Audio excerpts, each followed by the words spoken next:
ملخص المنتخب الفلسطيني والمنتخب التونسي، وتعادل مستحق للمنتخب الفلسطيني، وهذا التعادل يقدر يدوز به الدور الثاني.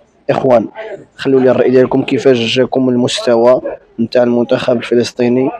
وكذلك شفنا بزاف ديال المحللين واللعابه اللي كانوا كيرشحوا المنتخب التونسي غادي يجي في المركز الاول، وكيصدموهم المنتخبات الاسيويه.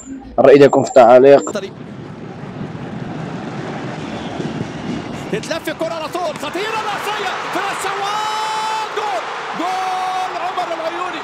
عمر العيوني فرجاني ساسي وعمر العيوني في هذه الركنية، ارتباك في دفاعات المنتخب الفلسطيني والمنتخب التونسي. نسور قرطاج وهدف في ربع ساعة أولى، والكرة الركنية أمامنا هنا فرجاني ساسي وعمر العيوني، ولكن يبدو أن ساسي هي دخلت من الأول واكدها عمر العيوني. امامنا هي الراسيه اللي كانت حائره.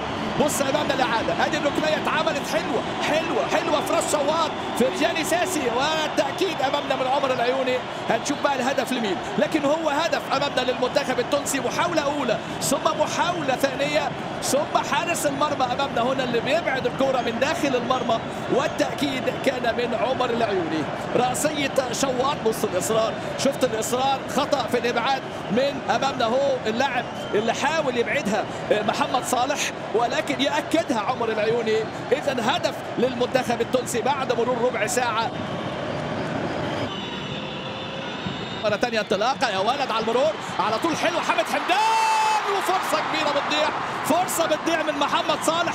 حامد حمدان عمل كرة حلوة حلوة كرة، لكن محمد صالح كان متقدم في اللقطة اللي فاتت. محمد صالح مدافع الريان كان ممكن يسجل في اللقطة اللي فاتت، كان ممكن يسجل هدف التعادل، بيضيع في الدقيقة 37.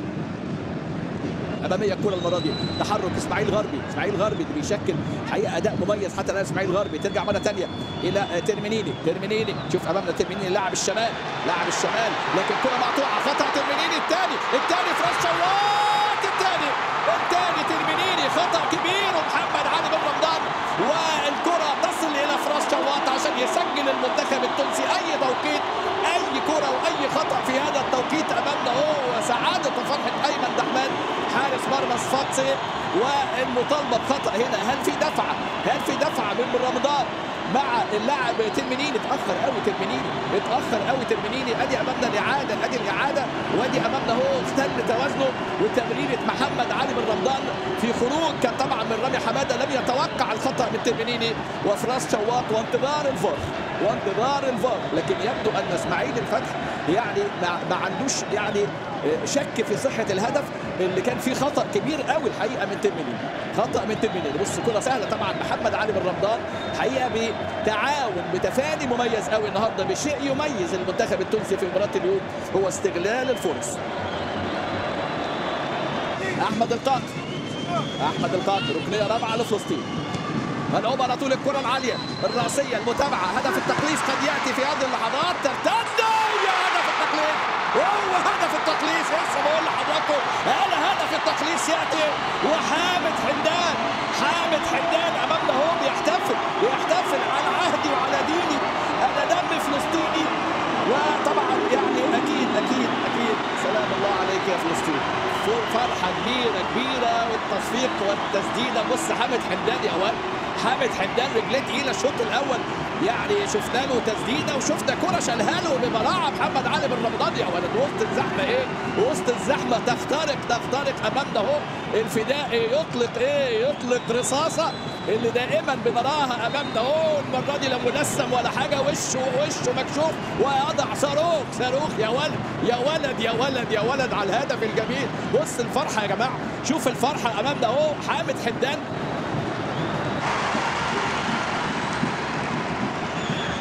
الكره العاليه، دحمان يشيل كره خطيره، دحمان اول كره مصطفى، ومره ثانيه التسديده، جول زيد قنبر، خطا تونسي في ابعاد الكره. والفرحه بقول لحضراتكم عاجبني شخصيه ايهاب ابو جزر، ما بيهموش، بيبدل ويغير ويعمل تشكيلات هجوميه، ولكن هذه المره زيد قنبر امامنا منتخبنا الفلسطيني زيد قنبر يسجل هدف التعادل 2-2. هدف التعادل 2-2. المنتخب الفلسطيني بص خطأ هنا من أيمن دحمان في إبعاد الكرة، ثم ارتتال مصطفى زيدان المدين يصنع، وزيد قنبر أمامنا هنا هو يضع التعادل 2-2. التعادل أقول لحضراتكم شعب لا يعرف المستحيل، ومنتخب الفدائي الفلسطيني لا يعرف المستحيل. مصطفى زيدان وكرة بص الكرة حبة، الكرة حبة، الكرة بص عدت ايه؟ عدت من أسامة الحدادي وعدت كمان ما بين قدمي ياسين مرياح عشان يسجل زيد قنبر. التعادل للمنتخب الفلسطيني، التعادل لفلسطين، التعادل والفرحة الفلسطينية في هذه اللحظات. طبعا فرحة كبيرة، فرحة كبيرة بقول لحضراتكم. في هذه اللحظات الفرحة تأتي، الفرحة تأتي كما قالها، كما قال زرع البسمة على الآلام والأحزان الموجودة.